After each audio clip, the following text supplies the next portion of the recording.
तो हाथ बढ़ाए हासिल चंदा, हो जाए यह बात नहीं। और जाकर जाकर शहजादे से कह दो तुम, छोड़े उनकी औकात नहीं। हाथ बढ़ाए हासिल चंदा, हो जाए यह बात नहीं। और जाकर जाकर शहजादे से कह दो तुम, छोड़े उनकी औकात नहीं। और हो जाए हर कोई भी मोदी, हो जाए हर कोई भी मोदी, है सबके बस की बात नहीं। और कर लें चाहें वो कितनी भी यात्राएं, कर लें चाहें वो कितनी भी यात्राएं, पर सत्ता में अब आना उनकी औकात नहीं, पर सत्ता में अब आना उनकी औकात नहीं। राहुल गांधी जी अब भी चेत लो, भारत जोड़ो। क्योंकि भारत कभी टूटा नहीं है, भारत हमेशा जुड़ा है। तो भारत को आप एक दिखा रहे हो कि भारत टूटा हुआ है। तो एक तो पहली आपने जो नाम रखा भारत जोड़ो, ये निगेटिव नाम रखा। प्रेमनाथ द्विवेदी जी, फिर क्या लग रहा है इस बार का माहौल, सत्ता पक्ष मोदी फिर रिपीट कर रहे हैं या नहीं? 100% रिपीट कर रहे हैं और प्रचंड बहुमत से रिपीट करेंगे। पुनः 2024 में भारतीय जनता पार्टी की सरकार मोदी जी के नेतृत्व में बनेगी। क्यों लगता है आपको द्विवेदी जी के मोदी जी वापस आए? देखिए, ऐसा है कि बड़ा अच्छा आप इंटरव्यू ले रही हैं और मुझे लगा कि आप एक बड़ी सिंसियर पत्रकार हैं, सारी चीज़ें गंभीरता से पूछ रही हैं, तो मेरी बात थोड़ी सी ध्यान से सुनिएगा। देखिए, ऐसा है कि किसी भी लक्ष्य को प्राप्त करने के लिए नीति और नियत का होना बहुत ही आवश्यक है। और आज जो अपने आप को विपक्ष की भूमिका निभाने का मतलब मुखिया बोल रहे हैं कि भाई कांग्रेस पार्टी, आज कांग्रेस पार्टी और राहुल गांधी दोनों की ना तो नीति सही है और ना नियत सही है। देखिए, 2 लाइन में कहना चाहता हूं, चूँकि मैं कवि और लेखक भी हूं, कि जीवन में अपने संघर्षों को मत दो तुम कभी विराम, जीवन में अपने संघर्षों को मत दो तुम कभी विराम, और फल की चिंता किए बिना करते रहो अपना काम। और एक दिन ऐसा अवश्य आएगा जब जग लेगा गर्व से तुम्हारा नाम, जब जग लेगा गर्व से तुम्हारा नाम। जग तुम्हारा नाम गर्व से, किसी का नाम जग दुनिया गर्व से क्यों लेती है? जब वो समाज के लिए अच्छा काम किया रहता है, समाज के लिए प्रशंसनीय रहता है, समाज के हित का काम करता है, समाज के हित के लिए आगे बढ़ता है, तब समाज उसका नाम गर्व से लेता है। द्विवेदी जी कहाँ से हैं? बता रहा हूँ, गोरखपुर से हूँ। और आज यदि आप कंपैरिजन करें तो जो संघर्ष मोदी जी और योगी जी ने किया है, क्या वही संघर्ष राहुल गांधी जी ने किया है? आखिर मोदी जी और योगी जी के संघर्ष में और राहुल गांधी जी के संघर्ष में जमीन आसमान का फर्क है या नहीं है? मतलब ये समझ लीजिए कि 1/, जितना वहाँ लगा लीजिए उतना फर्क होगा, जमीन आसमान का फर्क है। राहुल गांधी जी सिर्फ विरासत में पाई हुई राजनीति को आगे बढ़ा रहे हैं।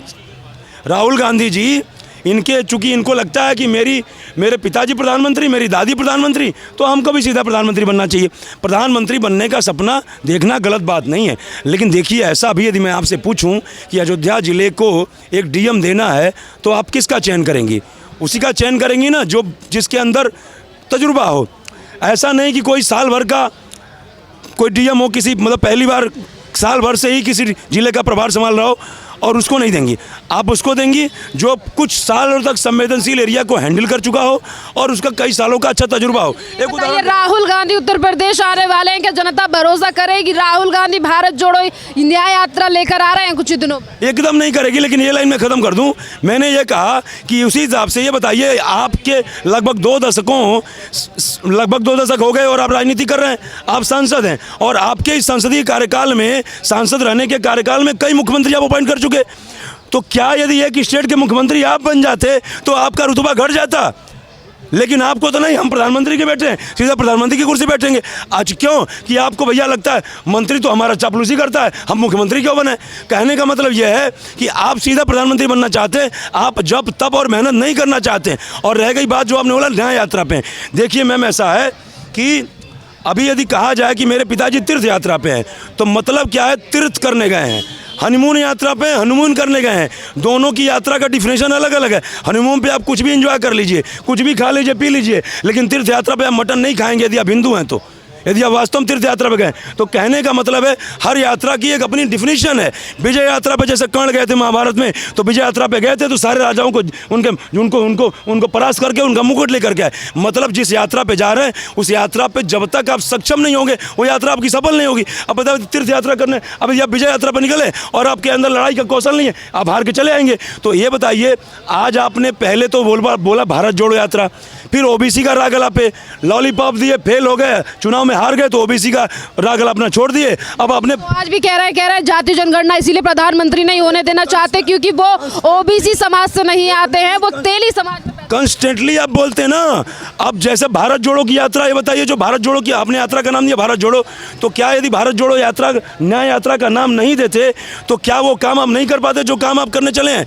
और देखिए, मैं एक सलाह देना चाहता हूं कि राहुल गांधी जी अब भी चेत लो, भारत जोड़ो, क्योंकि भारत कभी टूटा नहीं है, भारत हमेशा जुड़ा है। तो भारत को आप एक दिखा रहे हो कि भारत टूटा हुआ है। तो एक तो पहली आपने जो नाम रखा भारत जोड़ो, ये निगेटिव नाम रखा।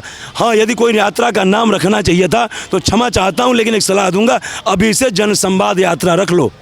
जन संवाद यात्रा, भारत जन संवाद यात्रा, कुछ भी रख लो ये। लेकिन क्या है, अब जब आप संघर्ष करोगे, कुछ किए रहोगे, तब ना दिमाग आएगा। आज आप सीधा कुर्सी पे बैठो तो जो आ रहा है वो करते जा रहे हो, अपना आपा खो बैठे हो, क्योंकि आपकी राजनीतिक विरासत गर्द में चली गई है। तो कहने का मतलब आप कह रहे हैं ना न्याय यात्रा पे, तो न्याय यात्रा का मतलब है न्याय करने चले। राहुल गांधी के पास क्या है न्याय करने के लिए? आप सुप्रीम कोर्ट के जज हो, आप हाई कोर्ट के जज हो, आप प्रधानमंत्री हो, आप किसी स्टेट के मुख्यमंत्री हो कि आप विधेयक ला करके कानून पास कर दोगे? सुप्रीम कोर्ट के जज हो तो तलब कर लोगे, हाई कोर्ट के जज हो तो उस सरकार को तलब कर लोगे, आदेश दे दोगे सस्पेंशन का? कुछ नहीं है ना, कुछ नहीं है ना। तो किस बात की यात्रा करने चले भैया? अरे पहले जनसंवाद यात्रा करते, चुनाव जीतते, बहुमत में आते और बहुमत में आके सरकार बनाते, तब यात्रा करने चलते। और इससे पहले कहा थे आप, जब आप कह रहे हो कि भारतीय जनता पार्टी भ्रष्ट पार्टी है, भारतीय जनता पार्टी पूंजीपतियों का सिर्फ मदद करती है, 2014 से देश के लोगों के साथ अन्याय कर रही है, तो 2014 से 19 तक आपने यात्रा क्यों नहीं शुरू की? और 19 के बाद जब आप फिर हार गए तो फिर आपने क्यों यात्रा शुरू नहीं करी? उसके बाद आपने महिला आरक्षण विधेयक पर जब आया तो आपने जातिगत जनगणना शुरू किया, उसका रागल आपा। अब आपको लगा कि हम एकदम गर्त में चले गए हैं। तो देखिए, जो कहते हैं ना खिसियानी बिल्ली खंबा नोचे, जब आप एकदम गर्त में चले जाते हैं तो आप अपना आपा खो बैठे हैं, क्योंकि आपको सिर्फ सत्ता दिखता है। और 2 लाइन कहना चाहता हूं, बस अंतिम 2 लाइन, कि केतनो कैल न्याय यात्रा, केतनो कैल न्याय यात्रा, फिर भी 24 में भाजपा आईबे करी। और जातिवाद के जहर केतनो बोइब, जातिवाद के जहर केतनो बोइब, फिर भी राष्ट्रवाद के फसल लहराइबे करी, फिर भी राष्ट्रवाद के फसल लहराइबे करी। काहे कि अब लोकतंत्र बा है भारत में, अब लोकतंत्र बा है भारत में, सत्ता ने केहू का पपौती है। जैसे ये हो जाता था कि प्रधानमंत्री का बेटा प्रधानमंत्री और उधर मुख्यमंत्री का बेटा यूपी में मुख्यमंत्री बना था, अब वो टाइम फिक्स है।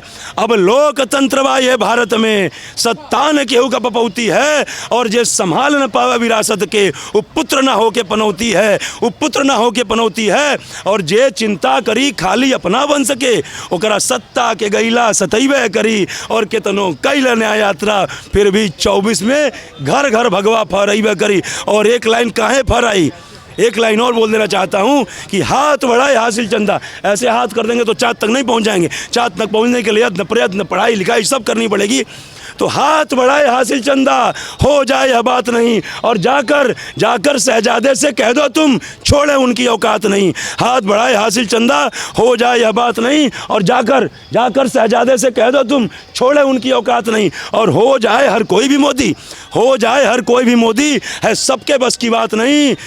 और कर लें चाहें वो कितनी भी यात्राएं, कर लें चाहें वो कितनी भी यात्राएं, पर सत्ता में अब आना उनकी औकात नहीं, पर सत्ता में अब आना उनकी औकात नहीं। जय जय श्री राम।